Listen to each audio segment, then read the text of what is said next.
Welcome to Leadership Matters, a podcast created by Leadership Consulting that helps leaders take a vision and deliver results. My name's Glenn Price, one of the directors at Leadership Consulting, and I'm joined today by my business partner and co-host Terry Reynolds. And this is the last of 14 episodes, 12 of which were focused specifically on the drivers that give you the best chance of taking a vision and delivering a result. And on the previous episode, we talked about the first element, if you like. We call them amplifiers, which we named clarity and communication, how that cuts through absolutely everything. It's the lifeblood, if you like, of the framework. This particular episode is taking a look at the importance of energy and visibility, which also cuts all the way through. And in the Vision to Results book, we say, look, leaders don't just set direction, right? They set the temperature. And we often talk about visibility like it's showing up, right? Oh, we're doing the town halls, we're doing the videos, we're doing the walk-arounds. But I don't think visibility is about being seen. It's more about how a leader creates a feeling. It's how they connect with people at an emotional level. Because I reckon people can tell when a leader's switched on versus when they're just going through the motions. Oh, this is the right thing to walk the floor, right? And energy, if that's the second piece, then that's the contagion of leadership. You're either fueling the system or you're draining it. And so for me, visibility is not just walking around. It's the connection that you have with people. And there's different levels of that. And energy, I think, is can you still talk with the same passion and enthusiasm and drive about your strategy and vision on day 365 as you did on day one when you launched it at the leadership conference? Yeah, look, I think that's really interesting, Glenn. I think that I know of people that, walk the corridors and they think that it's another tick box. I've been out to see the troops. I have touched the common man. Yes, I've been out there, talked to everybody, etc. But I think that, our teams are smart people. They know that there's nothing genuine about that. It's purely just doing it because you need to do it. I think that there's a demonstration of care, you need to demonstrate authenticity, and that is that, the questions that you communicate and ask your team, you're genuinely interested in what the responses are. You want to feel the temperature. You want to be able to know what's going on, feel close enough that people can connect with you. The old open door policy and all of that. I think you need to get out of your office and actually go and talk to people. It's interesting. I was setting up for a board meeting with a customer a couple of weeks ago. And I noticed that the CEO wasn't there, and it was within sort of 10 minutes, 5 minutes to go. And so normally we'd be aligning and prepping up for what we wanted to get out of that day. But the office I was seated in had a glass window and I could see where the CEO was. He was talking to one of the junior salespeople. And when he came in and sat down, he shared the story of, I just sat and connected with this person and I thanked them for their work on this latest bid. And I went, what part of that gave you the most energy? And do you know what? I was very lucky after the meeting to connect with that person that CEO had spent some time with. And they were blown away that their CEO had spent 10 minutes really connecting. And so that for me definitely is the visibility part. I think the other part of visibility, although connected to leaders, is another communication thing. And that is, we talked about the importance of having a dashboard of measures that matter, or people covet what they see every day. So get it up on a wall and go, this is the strategy, or this is the progress we're making. Make sure that the progress that we're making against those base camps is visible to every single person. I tend to find that exec teams, it's really visible because it's in a weekly or fortnightly deck, and then operational leaders, they might do something on a monthly and quarterly basis. But when I'm talking about visibility of our progress, I want it to go all the way down to somebody working in a BPO call center that's serving a customer and they know that their job mattered because it helped that thing progress. Or it's, somebody that's dealing with an internal customer and they're able to, so right at the coalface, that strategy, the action plan, to help people continue their level of belief and desirability, I think it needs to be visible and they need to see themselves reflected in that progress. And I think the only way that people can do this is that they've created space to be able to do it. See, some people, again, and I've worked in these types of organizations where being busy is the badge of honor, right? Running from one meeting to the next, to the next, to the next. Well, if you're doing that as a leader, you cannot demonstrate visibility through that because you're always on a Teams call or you're in an office with them in a meeting, etc. You have to create the time to be able to do this, I think purposely, because otherwise if you just leave it to the when I get time, I'll do it, I think that the average leader out there is probably not going to find the time to be able to do it. They may not rate it as that important. Or they do it and it's simply optics. Yeah. Right. So I did the walk the floor. Yeah. I ate lunch in the common area so that people could connect. And the That's not quite conversation isn't with the team about how busy you are. You know, it shouldn't be about how busy I am. How's it going? Oh, don't ask me. I'm just flat out. You wouldn't want my job. You wouldn't want my job. Yeah, all of those types of things. It's just like these are not the types of conversations you want to have. You want to come across as in control, quite relaxed, focused, but genuinely caring about the people that you're talking to. Well, it's that care piece. I think in the book we say visibility without connection is just noise, and it's that connection that shows genuine, authentic care. Whether that be, I would say visibility is as important with your customers as it is with your team members and colleagues, that availability that we talked about. Let's move the conversation from visibility and talk about energy. We often say that energy is emotional currency. Tell me more about that. Well, I think at the end of the day, we're talking about it really sets the tone and the mood within the organisation itself. People are going to see a stressed out, fast talking, fast walking type individual, and generally that's going to set the tone. It's going to get people going, oh my God, I don't want your job. So what you've said is that when a leader hits the floor or the lift door opens or walks to your office or is on site or in your facility, whatever, that there's a level of energy that that leader brings. Now, I've certainly met some that we call energy vampires. You literally watch the room. They motivate a room when they leave, right? Is the old gag. But what I don't want our listeners to think is that in order to add positive energy, you need to be bouncing off the walls and high fives and claps and sort of this artificial bravado. Is that I've seen people bring the correct energy by being very calm. I've seen other leaders at what was required for the maturity of their strategy was actually a bit of drive and grit and a little bit of almost extroversion needed to be there. But I don't want people to think that energy is all high energy. No. It's the right energy that matters. Yeah, but also, but people might get energy from you based on your knowledge on something, your technical capability. Completely. All of those types of things impact your innovation. All of those types of things impact people's perception of you.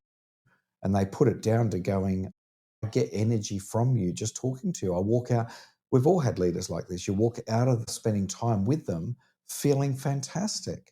And they're not jumping up and down on their desk or anything like that. It's just that the conversation that you have gives you energy. You're completely clued in. They're sharing information with you. You feel important, the most important person in that room. Sometimes even with a tough conversation.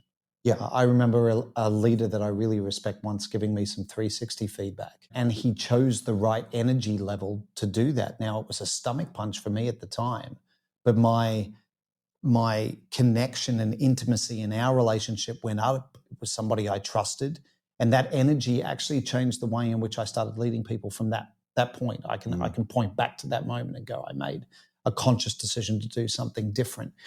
Hey, what daily signals do you think leaders send? Like in that example, it was a conversation with me. I wouldn't say it was a regular conversation.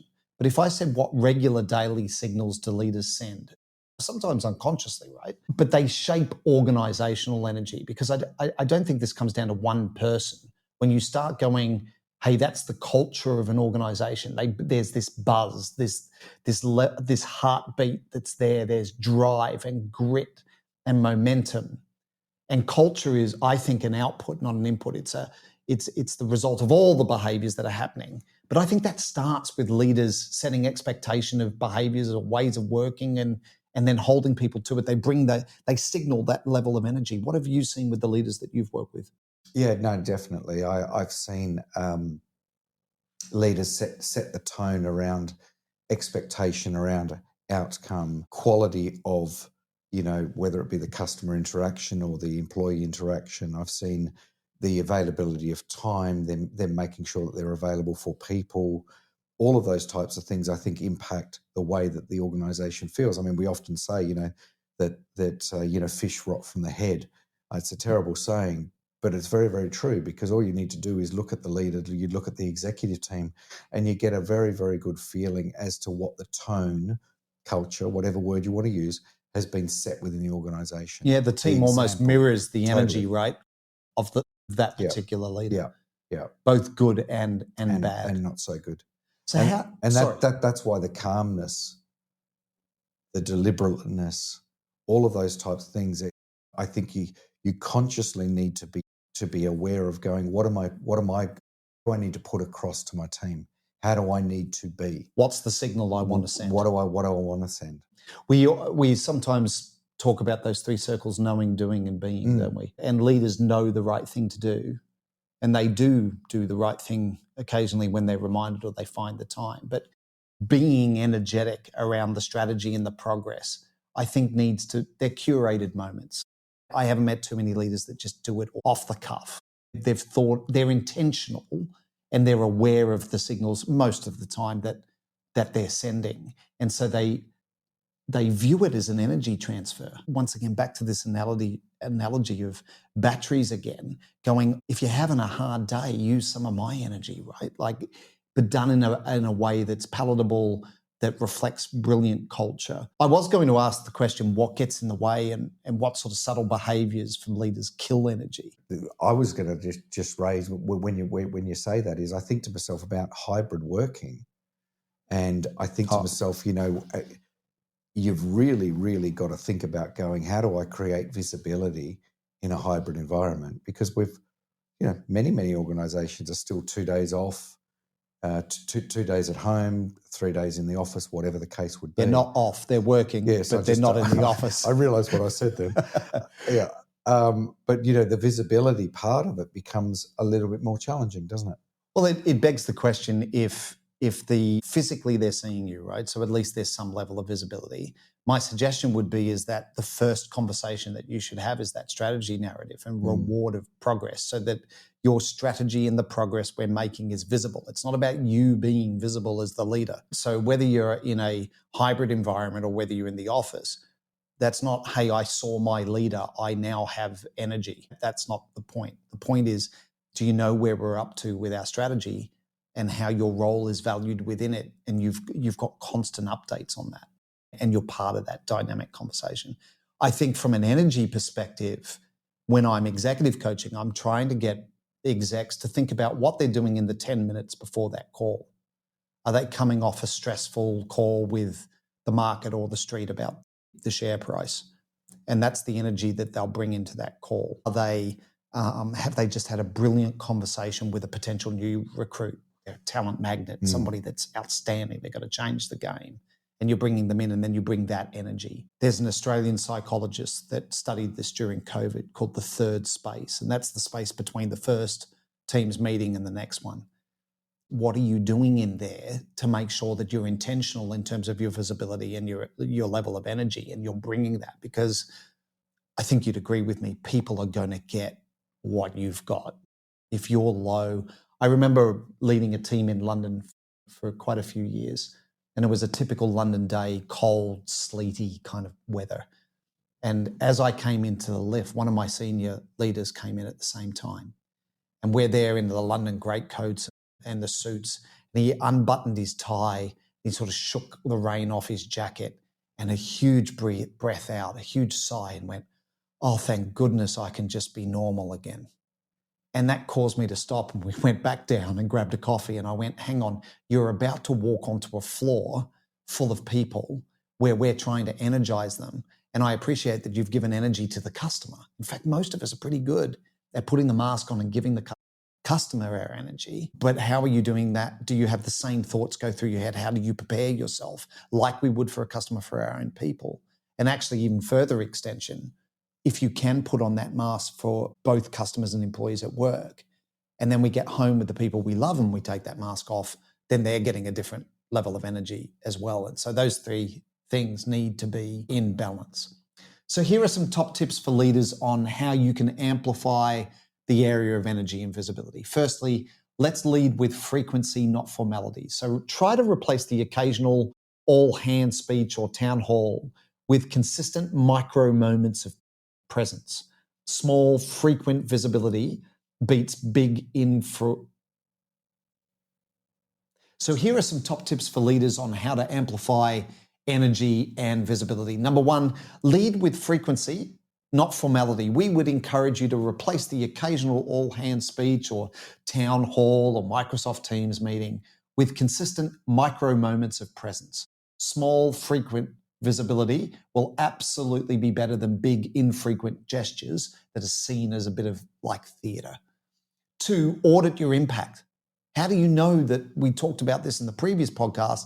It's in the eye of the receiver. You might think you're inspiring and motivating people, but are you, right? And so ask some trusted colleagues, when I walk into a room or when I log into this meeting, what happened to the energy on this call or inside this room or inside this office?